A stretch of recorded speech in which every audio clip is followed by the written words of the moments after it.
Bueno, gracias por la invitación. Por ahí una nota muy personal que fue, creo que acepté por una cuestión empática, porque era como una locura presentar un libro, digamos, ¿no? Ponerme a leer. A veces, para que me tengan piedad, mando una foto de la pila de libros que tengo en mi mesa de luz. No sé si les pasa a ustedes, pero yo tengo una pila de libros que en algún momento tengo que leer. Sin embargo, me sentí atraída primero por Liliana, por la invitación, por el libro en sí, y la verdad es que tengo que decir, por eso no quería hablar al principio, porque yo voy a hacer como comentarios, ¿no? Tengo que decir que dije, qué bueno que acepté, qué bueno que acepté hacer esta presentación, porque, bueno, probablemente hubiera estado en la pila. Como tampoco me dedico a temas de educación inicial, que es cierto, hace muchísimo tiempo que estamos trabajando sobre el tema del secundario y ahora la formación docente. Entonces quiero decir que, no sé, ¿quién no leyó el libro? Levante la mano. Bueno, entonces van y lo leen porque es muy bueno, muy interesante. Quiero resaltar algunas cuestiones. Una es que Liliana hace una articulación entre una experiencia que claramente tiene, una experiencia de formadora, capacitadora, docente, y una reflexión teórica, sistemática, sin revolearle a la persona que lee un texto por la cabeza, sin suponer que hay un montón de lecturas del otro lado. Y entonces subrayo que es un libro riguroso y a la vez muy fluido, muy bien escrito. Entonces, creo que hay ahí un valor en sí, porque quienes trabajamos en el campo educativo, sabemos que distintos textos tienen distintos alcances y cuántas personas pueden leer y comprensiblemente acercarse, ¿no?, a un texto sin sufrir. Pero además el desafío de conservar una rigurosidad académica y poder remitirse, palabras más, palabras menos, con ciertos guiños a quienes venimos tal vez de la tradición académica, porque las citas también están, a un enfoque teórico. Entonces quiero subrayar la rigurosidad del libro. Y al mismo tiempo, como decía, que es un libro muy, muy bien escrito y muy ameno para ser leído, ¿no?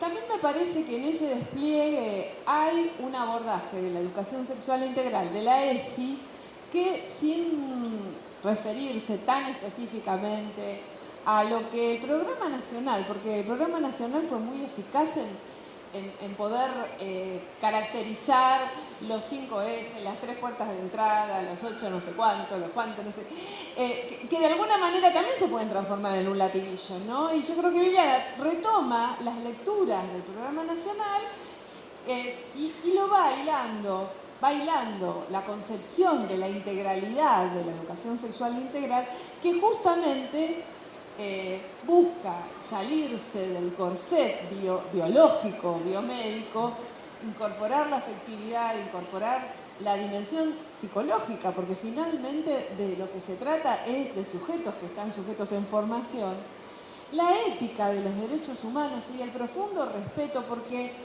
si bien, recién decía Liliana, pensemos que no hay respuestas, hay una orientación política de la ESI que es el respeto por los derechos humanos. Y en el libro, más de una vez, aparece justamente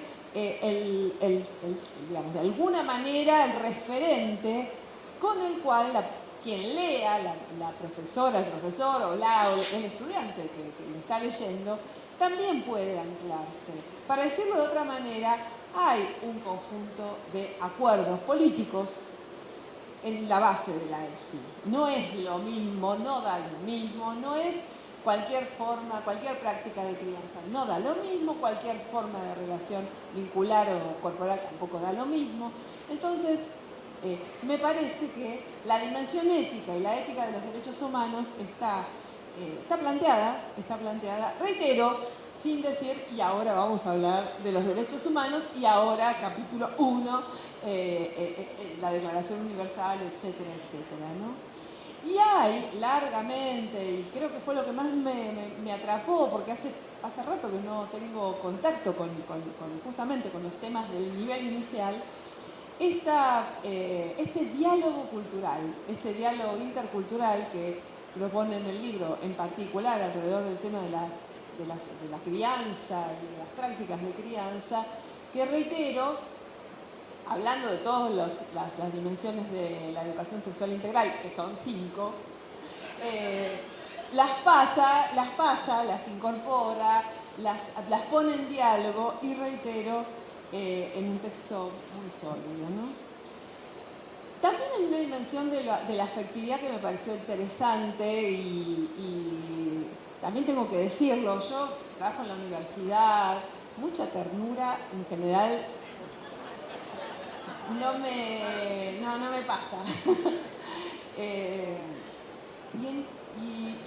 Me interesó también esa dimensión, que es, en realidad hay una dimensión de la educación sexual integral que tiene que ver con los vínculos humanos y que también tiene que ver, y acá lo que leyó de esa declaración me emocionó muchísimo. Yo creo que también tiene que ver con un proceso que se está dando en el nivel inicial en particular, me parece, después me corrigen, pero en todo caso que lo fui viendo tal vez el año pasado, y ahora voy a citar a unas estudiantes del Eccleston, no sé si acá hay alguna estudiante del Eccleston. Fuiste estudiante del Eccleston, profesora. El año pasado, voy a decir como un ejemplo, ¿no? En las marchas, había marchas contra la UNICABA y había lucha estudiantil, ¿no? Y también, fue el año en que se discutió la legalización del aborto y estuvo durante muchos meses también el tema y sigue estando, ¿no? Flotando la reflexión que no solamente habla de los temas que tienen que ver con lo que queremos enseñar con la ESI, habla de la identidad docente, habla de nuestros cuerpos. O sea, la educación sexual integral no solo abre una oportunidad para la afectividad y la ternura vinculado con la vida cotidiana de la escuela, también tiene que ver con nosotras mismas, con quiénes somos, con cómo trabajamos. Y ahí hay un videíto que lo puse, me acuerdo, una noche me lo mandó una amiga, que las chicas, un grupo de estudiantes gritaban en la calle, gritaban así, ¿no? No somos señoritas ni segundas madres, docentes trabajadoras antipatriarcales. Y gritaban y a mí me encantó, me pareció que me podía ir a dormir y me podía ir directamente con la tarea cumplida, porque esa apropiación de las estudiantes de nivel inicial, que es el nivel que está muchas veces pensado como más alejado, por ejemplo, de la política, politizada, ¿no? Y las maestras politizadas, politizando su lugar, diciendo no somos señoritas ni segundas madres, docentes trabajadoras antipatriarcales. Es también un cambio que la ESI está produciendo en la ESI, el movimiento de mujeres, la despenalización del aborto, ni una menos. No lo quiero remitir solamente a la educación sexual integral.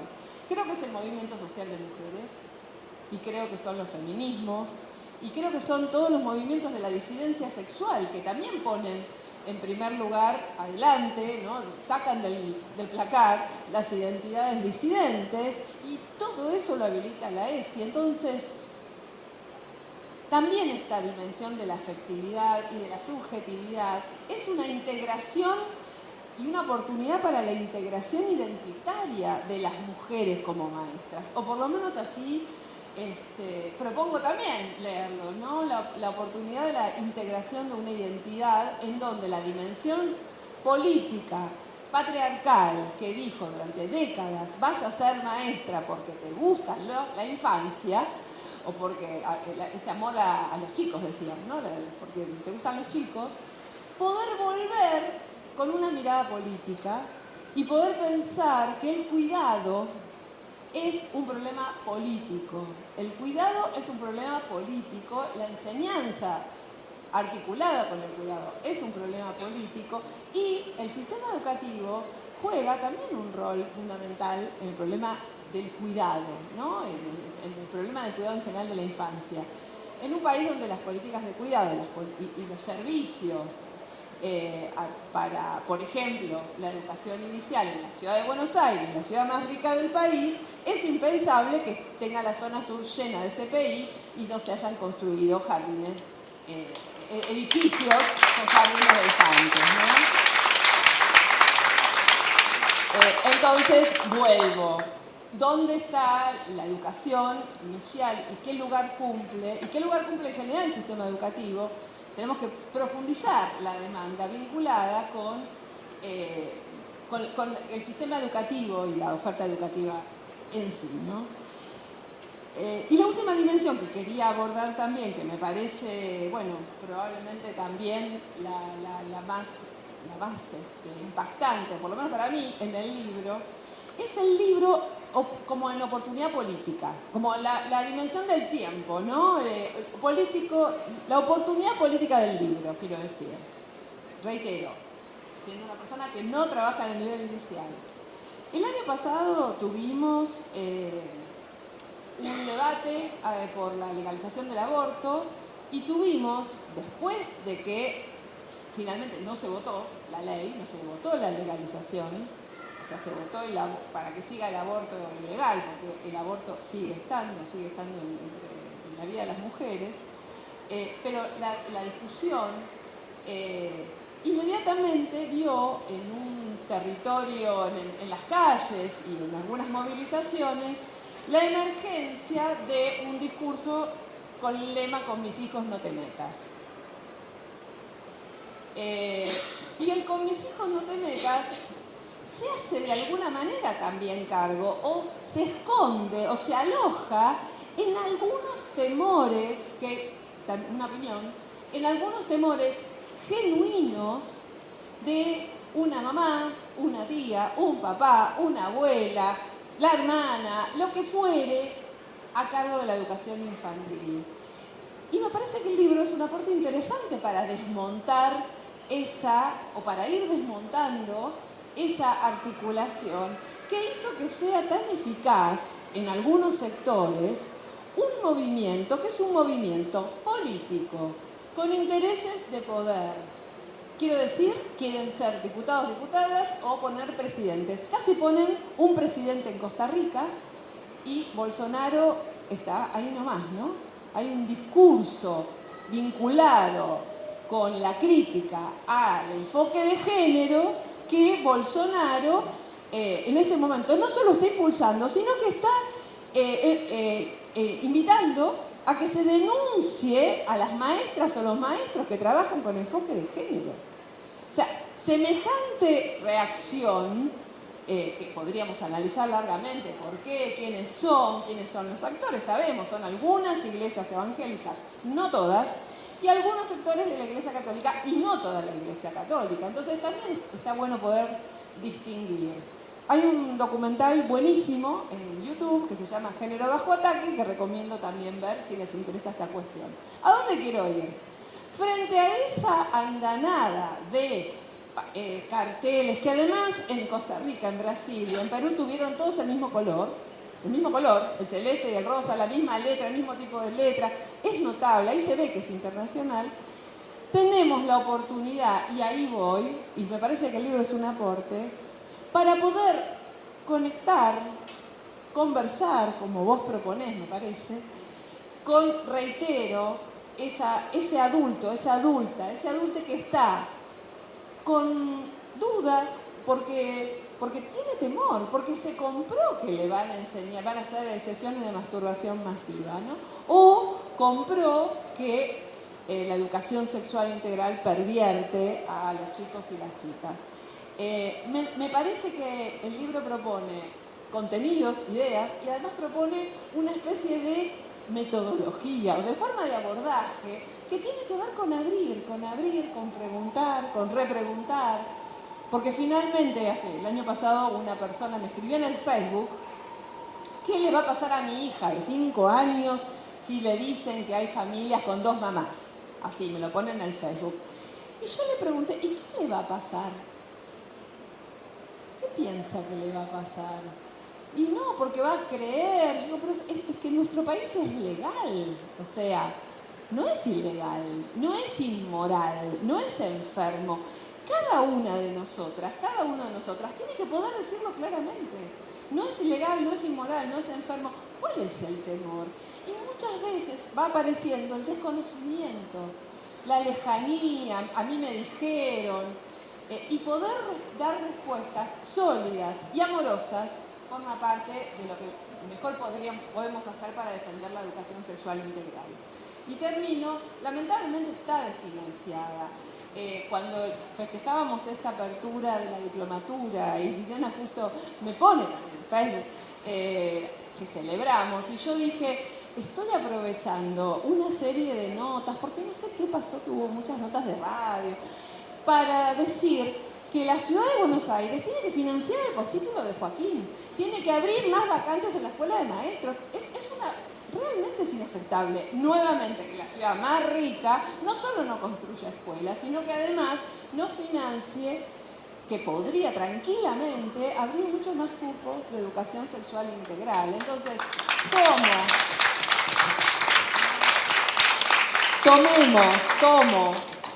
propongo tomar, este libro, este aporte, este encuentro, en una dirección de defensa de lo que estamos viendo, inclusive académicamente lo estamos estudiando, que es una especie de movimiento pedagógico que se está dando a nivel institutos de formación docente, sindicatos, hay grupos que defienden la ESI de docentes que sororamente pasan información, se pasan materiales, y este movimiento pedagógico, que obviamente tiene que ver con una ebullición de las bases, tendrá que también demandar por políticas activas y tendrá que demandar por financiamiento, pero al mismo tiempo también creo es un valor o una construcción que me parece que podemos decir que la ESI llegó para quedarse, ¿no? Así que bueno, felicitaciones.